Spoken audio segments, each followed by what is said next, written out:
We've all heard it. Phrases like battle with cancer, fighter, warrior, and the war against cancer. These words and phrases are everywhere. They're on billboards, in obituaries, at fundraisers, in conversations between families and physicians, and even in the quiet moments when people talk to themselves. Have you ever stopped to wonder, though, what these words really mean, or how they fall? And where did they come from? Why are they so powerful for some people and so painful for others? And how do they shape the way we, on both the medical side and the patient survivor side, think about illness, survival, identity, or even death? How about they lost their battle to cancer? How often have you heard that one? Probably fairly often. And I am not sure about you, but that line makes my skin crawl. As a matter of fact, I dislike it so much that I have actually assigned a friend of mine to the task, if I ever die of cancer, to make sure that those words appear nowhere near my printed or media obituaries. This battle language conversation is not about deciding for you which words are right or wrong. It's about pulling back the curtain on language, its history, its psychology, and its impact. Because words are not always neutral. They carry weight. They frame identity. They can empower or they can diminish. And when it comes to cancer, words can change the way someone experiences their diagnosis, treatment, survivorship, and even the way they leave this world.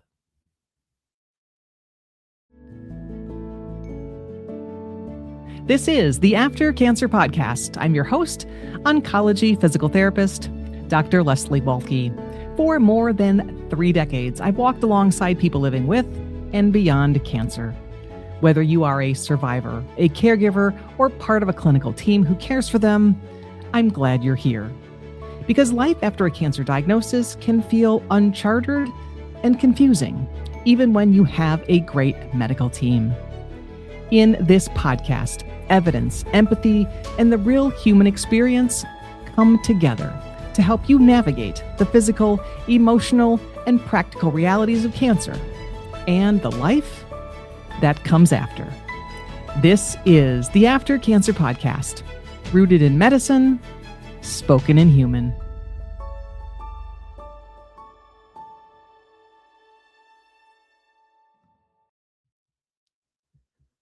Welcome to episode 7 of the After Cancer Podcast.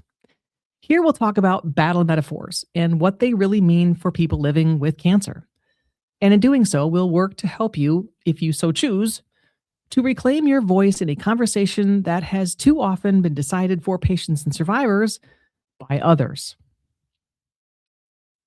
To take a deep dive into the upsides and the downsides of battle metaphors in cancer, let's start with where this language originated from. The battle metaphor tied to cancer didn't just appear out of thin air. It grew out of a cultural moment. In the early 1970s, less than half of people diagnosed with cancer were still alive in 5 years.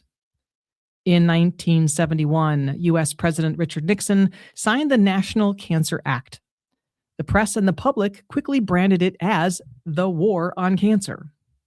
It was a bold phrase designed to rally resources, scientists, and public support.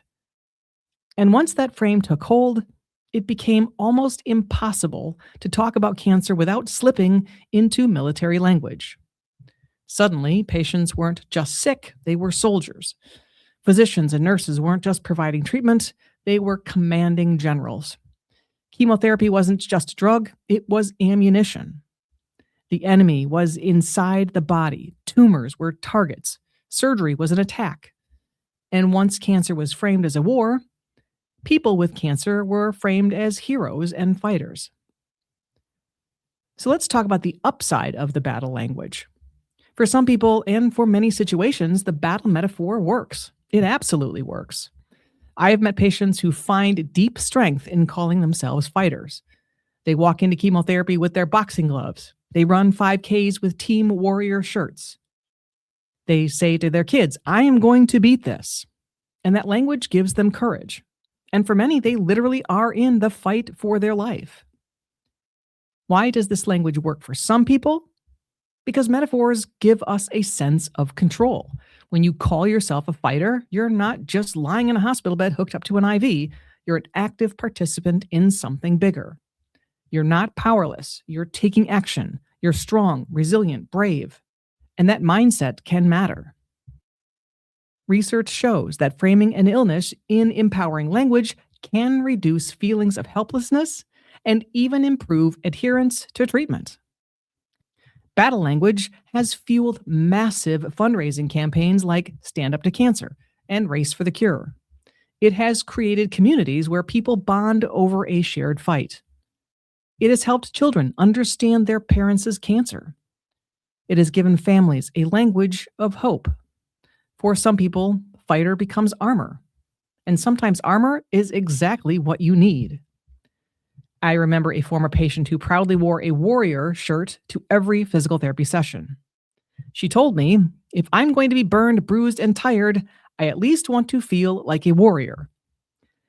So, yes, all of that may be rightfully inspiring and helpful.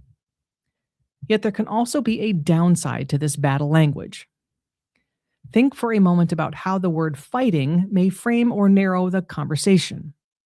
If you are a fighter or a hero or in a war, there are only two possible outcomes. You win or you lose. You are a winner or a loser. So this framing can leave very little space for nuance when it comes to real human lives, where living with cancer, coexisting with it, could hold meanings far beyond victory or defeat. And if you don't feel strong and awesome, you're not trying hard enough, or you're being a loser. Recently, I had a gentleman with multiple myeloma come into the clinic and say, at first, I needed to be a fighter. It helped me get through surgery and begin chemo. But now, man, I am seriously getting my ass kicked. I'm weak. I'm depressed. I feel trapped. I am not a fighter. I am getting dragged through this, and I just beg for it to be over. And years ago, a friend of mine who was undergoing treatment said, I'm not sure what about simply waking up with a boatload of painful mouth sores makes me a hero. And now let's talk about when someone dies of cancer. If cancer is a battle, did you not fight hard enough? Were you weak? Did you give up? Here's where the metaphor becomes dangerous. It equates medical outcomes with moral strength. And that is simply not true. Cancer is not won or lost by bravery. It is not won or lost by willpower. It is not won or lost by how hard you try or how much you want to live. It is determined by biology, type of cancer, stage of cancer, access to care, treatment options, and factors far beyond anyone's control. Think about this for a moment. We don't say someone lost their battle to a heart attack. We say they died of a heart attack. We don't say someone lost their diabetes battle. We say they died of complications from diabetes. We don't say someone lost their battle with a stroke. We say they died after a stroke. And we certainly don't say someone lost their car accident battle to an oncoming semi. We say they died in a tragic car accident, or that they were killed in a horrible crash. But for some reason, when it comes to cancer, society insists on forcing a battle frame around it. People fight cancer. They're warriors. And if they die, it's written in headlines and obituaries that they lost their battle. So herein lies another problem with framing cancer as a battle. We reduce an entire life, an entire story, to the outcome of winning or losing. It places blame, however subtly, on the person. If they lived, they fought well. If they died, they lost. And that simply is not true. Cancer is not a moral test. It is not a game of winners and losers. It is a disease. People die of cancer just like they die of pneumonia, heart failure, or Alzheimer's disease. Their deaths are not defeats. They are not evidence of weakness. They are simply the reality of an illness that medicine, at least right now, could not cure. And when we cling to the phrase lost their battle, we unintentionally dishonor their lives. We take away their humanity, their resilience, their complexity, and reduce it to the language of combat. That's why it's time we pause and think carefully about the words we choose. Here's a powerful example. I once read an obituary that began with the words, "She lost her courageous battle with breast cancer." The woman had lived 55 full years. She had raised 3 children, loved gardening, traveled the world, and built a career serving her community. Yet in her final printed tribute, the headline was not her life, it was the battle that she supposedly lost. That's the danger of this language. It erases complexity. It shrinks an entire life down to one outcome. And I will always remember a patient's wife when she told me, "I hate when people say he lost his fight. He didn't lose. He lived with cancer for 12 years. He saw our daughter graduate. He held his first grandchild. He gave us more life than we thought we'd ever have. That's not losing, that's living." I've also sat with patients in hospice who wept because they felt like failures. I've heard families whisper that their loved one gave up. The truth is, no one loses a battle with cancer. They die of cancer, and that is different. It does not diminish them. It does not erase their strength, their love, their legacy.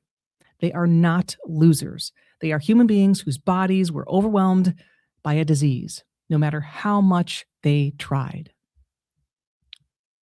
So, if not battle, what else? Many people choose the metaphor of a journey. A journey has twists and turns, it has ups and downs. It suggests forward motion and possibility without demanding a win or loss at the end. Some people hate the word journey because journeys are supposed to be something that you choose, and also because journeys typically have an endpoint and cancer often doesn't. Others talk about cancer as a story, just one chapter in a much bigger book. Some frame it as living with cancer, a relationship that shifts and changes over time. Some use spiritual metaphors, pathways, seasons, storms, and some reject metaphors altogether. They simply say, "I have cancer, I live with cancer, that's it." Simple, factual, no metaphors needed. And across cultures, this varies even more. In many Asian traditions, balance and harmony metaphors are more common. In indigenous communities, healing may be described in terms of connection to earth, ancestors, or spirit. So not everyone or every culture defaults to war. And that's the key point. The language must fit you, not society, not your family, you. Because these are all valid. There is no right or wrong answer, as long as it's you that gets to choose the framing of your language. Another important truth is that your word might change as your life changes, and that's okay too. You get to redefine yourself as often as you want and need. So where does this leave us? It leaves us with the reality that words and metaphors are rarely, if ever, neutral. They carry power. They frame how we think, how we feel, how we connect. For some people, battle language is empowering. For others, it's exhausting. For some, survivor feels right. For others, it feels wrong. The most important truth is this: you get to choose, not your physician, not your family, not society. You. And if you want to be a fighter, be a fighter. If you want to be a survivor, be a survivor. If you want no label at all, that is just as powerful. Because you are not defined by cancer. You are not defined by one word. You are more than what has happened to you. As we wrap up episode 7, here are 3 reflection prompts I'd love you to think about. Prompt 1. Do you identify with the word fighter? Does it empower you or does it feel heavy? And has your word changed over time, or do you think it might change again? Prompt number 2. Have you ever felt the pressure to stay strong or keep fighting even when you were exhausted? And prompt 3. What word or absence of words would you feel most honest for your obituary or your legacy? And remember, as you write, there are no judgments or right or wrong answers. The point is to reflect and to claim your voice in a conversation, again, that has too often been decided for you by others. As always, I welcome you to leave your thoughts in the comments. Thank you again for being with me today on the After Cancer podcast. This is not just a podcast, it's a conversation we're building together. So when you share this episode, you're helping another survivor, caregiver, or supporter feel less isolated, better educated, and more empowered, and more like they belong. Please subscribe. And again, please comment with your thoughts. I truly look forward to seeing your words, your stories, and your truths. Coming up in episode 8, survivorship by the numbers. Beyond the words we use to describe cancer, there's another reality that often surprises people. Just how many people are living with and beyond cancer today? Because when I say you are not alone, I seriously mean you are not alone. In the next episode, we're going to take a step back and look at cancer survivorship through the numbers. We'll talk about how many survivors there actually are, how these numbers have changed over time, what survivorship really includes, and why the population of people living after cancer is growing, is changing medicine, healthcare systems, and everyday life in ways many people don't fully realize. Before we wrap up, a quick shout out to ABCD after breast cancer diagnosis. ABCD provides free, virtualized, personalized emotional support by matching anyone impacted by breast cancer with a trained volunteer mentor who has walked a similar experience. Learn more about getting support or becoming a mentor yourself at abcdbreastcancersupport.org. I'm Dr. Leslie Waltke. It was wonderful to spend this time with you. And as you go forward, please remember, you are not alone, and you are not defined by a single word or metaphor. And however you choose to describe yourself, you are enough and you belong here. Until next time, exercise like your life depends on it because it does, and care for yourself like you are the most important person on this planet because you are. Peace out. Let's talk again soon.